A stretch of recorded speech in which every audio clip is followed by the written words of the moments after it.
Now I want to discuss the issue of dealing with the incident, and firstly look at the issue of crew approach. Now, a systematic approach to a vehicle extrication is the best way to ensure that tasks are performed as quickly yet as effectively as possible. The only way to effectively perform a systematic rescue is through teamwork. You've got to work as a team, guys. It's not about heroes just running in there. You've got to work as a team. Now, in order for a team to work in perfect unison, they have to know exactly what is expected of them and have confidence in their ability and skills to perform their specific tasks. Now, the ideal number of rescuers for a simple single occupant is said to be approximately 5 to 6 persons, so it's still quite a few people, 5 to 6 persons. While numbers in different rescue teams may vary considerably from service to service, when using the 5-person model, we normally split the teams into the following roles. So this is just a guide on here. This is a guide on here. Now, the exact title to each of these roles may vary from agency to agency, but you need an incident commander. So someone's got to be in charge. This is known as the incident commander. This person is responsible for the overall coordination of the rescue team. He or she should, whenever possibly, stand back and ensure that they've got a good overview of the incident, thinking about what steps will come next. Now, in smaller teams, this role may have to be performed while functioning in other roles. So there's only a few of you need to do tasks, but if not, stand back. You have got to be overall seeing what's going to happen next. Now, the team leader is also the focal point for communications with or from other agencies or teams working on the same scene. So they might liaise with the paramedics, for example. Now, in many cases, this team member also holds the role of safety officer. This is, however, considered a role all on its own by many teams that have the personnel to support it. So if you've got a lot of personnel, you might have a safety officer as well as an incident commander, depending on how many people are there. That's that role. Tool technician number 1. Now, this member of the team works together with tool technician 2, having the bulk of the actual rescue skills required for making the scene safe and freeing the entrapped victims. So tool technician 1 and tool technician 2, they work together and they do most of the work getting out this rescue. This team position is based upon availability of personnel. So there's your two then. You've got an equipment coordinator. Normally, this is the driver of the rescue unit. Now, this rescuer's tasks include preparing and staging equipment ready for use by the technical team. So they might be working with some equipment, they might be setting up all the other equipment they need and getting it all ready. When situations present themselves in which the technical team requires help, particularly in terms of personnel, the incident commander may call the equipment coordinator in to help. So normally they're just doing the equipment, might call them in to carry out certain functions. You may also have enough personnel to have a patient carer. Now, the medical assistant will stay from the earliest opportunity in constant contact with a patient who is entrapped, informing them exactly what's happening. People like to know what's happening. So you're going to say, what we're going to do now is we're going to remove the door to gain access. You're quite safe. That's the patient carer's sort of role. And this rescuer will assist the emergency care providers during the rescue process. Now, if the emergency care team does not require this rescue at any point, he or she will then become available to assist the technical team wherever possible. So if they're not needed a particular time, stand back. Let's look at the issue of scene safety. Now, rescue vehicles should be parked in the fend off. We call it the fend off position because this protects the scene from oncoming traffic. As you can see here, this is the fend off. There's the incident. This is the fend off position. Now, to promote a safe and organised rescue scene, it's important that rescue zones be established.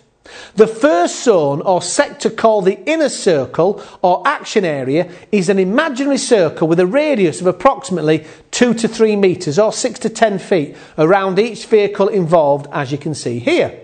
Now, this area should be kept clear of anybody not directly involved in the rescue at that time. So anyone that's not involved directly should not be in that area there, as you can see there. The outer zone is a larger circle. This measures now 5 to 10 metres or 15 to 30 foot. This area should be kept clear of all non-rescuers and may even be cordoned off if circumstances permit.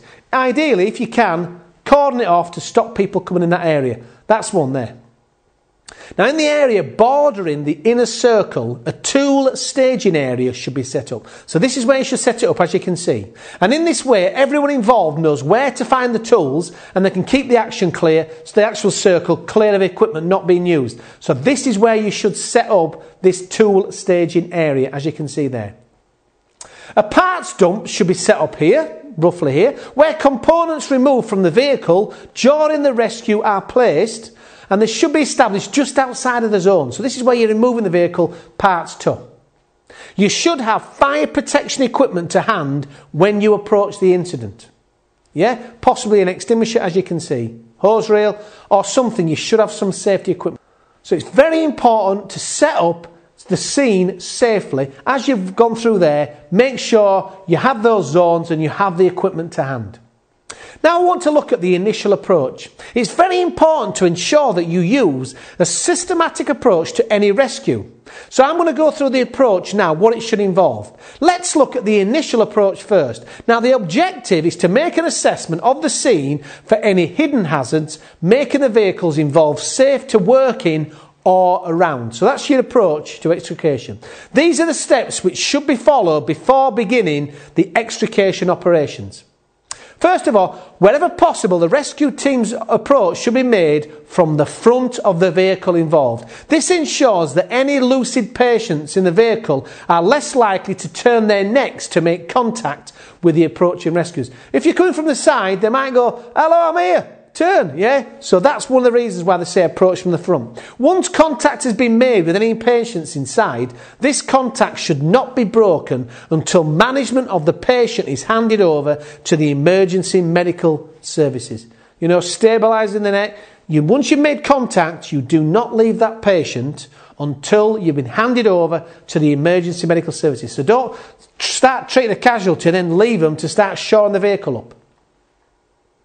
Now, tool technicians may now move around the involved vehicles, making assessments above, below and around the vehicle for any hidden hazards such as power lines, you've got fluid leaks or other patients under the vehicle. So do an assessment now and report your findings to your incident commander, who will determine if any hazard mitigation steps are immediately necessary.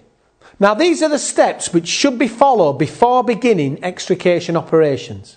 First of all, the vehicle ignition should be switched to the full off position, and now you must disconnect the battery.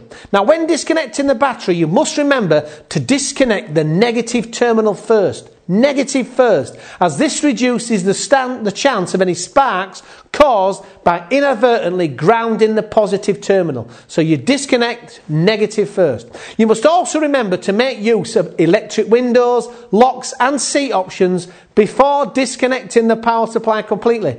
People forget this, and they also forget to apply the emergency brake. So do this straight away, apply an emergency brake. Make use of electric windows, locks and seats before disconnecting the battery. Now, once a full assessment of the vehicle has been completed and hazards have been dealt with, the vehicle should then be stabilised. So now you stabilise the vehicle. This is essential, and I'm going to cover it later on in the course. Now, if you've got to break in any windows, you must ensure that you protect the occupants. Make sure you cover them with some form of protection before you start breaking any windows, as you can see. Or if you can remove them safely, ideal. Now, glass management is important, so you ensure you consider it. Glass management. Remember that all glass that may break during future rescue operation efforts should be removed. Don't wait until you start the extrication. So any glass that you want to remove, get it out. You can use a window punch, as you can see here, these window punches, or you might use a glass cutter. Now, certain new cars are fitted with enhanced protection glass, EPG glass. You cannot now remove glass by standard control braking and cutting systems. You may have to leave it in place. So some glass does cause you issues there. Now, after you've used the window punch, you know the window punch to do it? The glass removal should be from the inside out, not outside in. So inside out, remove the glass that way. Now, in some cases, it may be advisable to have the window roll down into the door before it's broken. So then all the glass stays in there. You may, however, need the battery connected to do this. So that's what we're saying before you disconnect the battery. You might think, I want rid of the glass, let's wind it down, or get the glass down, break it inside the door rather than get glass everywhere. Now, in some cases, glass management is necessary to access the patient. If this is the case, always break the glass furthest away from the patient. So if you've got to do it, always get the glass furthest away. Once the patient has been accessed, you can carry out initial assessment and emergency care can be given, including spinal immobilisation and supplemental oxygen. Yes, there's the key things. Spinal immobilisation and supplemental oxygen, as you can see here. You should also remove any seat belts as soon as you can in the process. Now, rescuers should remember that they should not put themselves in the path of an airbag, because if it deploys, you could be injured. And if you've got one of these, you should put it in an airbag cover on the seat, on the steering wheel. Now, in conclusion, you must adopt a trained step-by-step approach. This is the key to the success of a successful rescue. Actions taken here lay the foundations for the safety of the rest of the rescue. So make sure you do it.